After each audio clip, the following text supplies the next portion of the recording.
Airplane mode, flight mode, call it what you want, it's the most important part of your flight, right?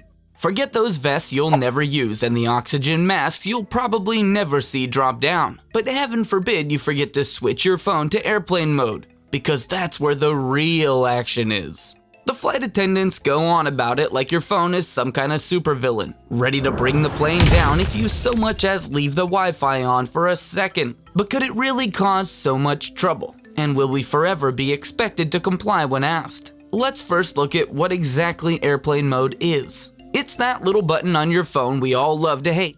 You know, the one that shuts off all wireless communication. No cellular data, no Wi-Fi, no Bluetooth.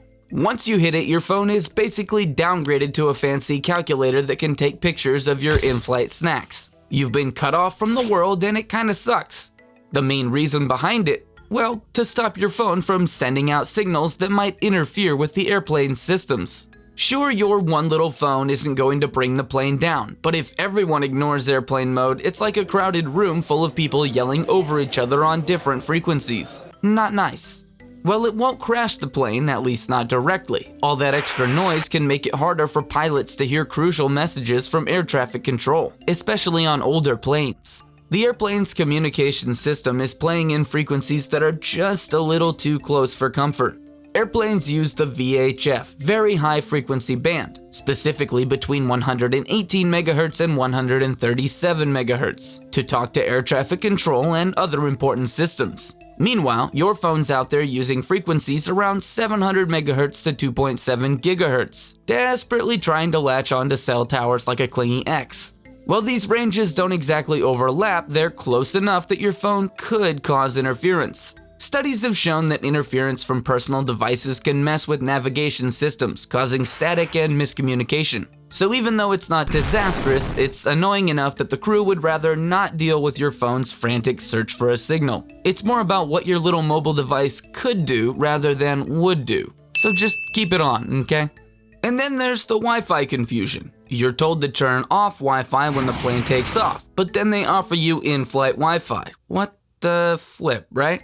The thing is, your phone's Wi-Fi, when left to its own devices, pun intended, is constantly searching for networks to latch onto, which adds to the radio interference we just talked about. The plane's Wi-Fi, on the other hand, is more like a VIP guest. It connects through satellites or ground towers in a way that doesn't overwhelm the airplane's equipment. It's kind of like being in school. Everyone's whispering, but then the teacher's Wi-Fi is the only one allowed to stand up and speak.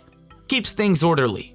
As for Bluetooth, it gets lumped into airplane mode for the same reason. Bluetooth mode uses short-range radio waves. You've gotta watch my other video on Bluetooth, just saying. And while the risk of it interfering is pretty low, the general idea is to cut down on any extra signals. Though many airlines now let you use Bluetooth headphones once you're up in the air, because let's face it, your music isn't making the plane swerve off course. It's just another way to make sure there are no unnecessary signals, especially during takeoff and landing when things are most sensitive. So yeah, airplane mode is annoying, stupid, and arguably overhyped. But perhaps for convenience sake and to avoid any odds of causing interference, just listen to the cabin crew next time you fly. You don't want to be that passenger, right?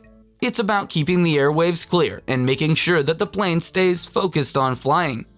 Please subscribe. Love you.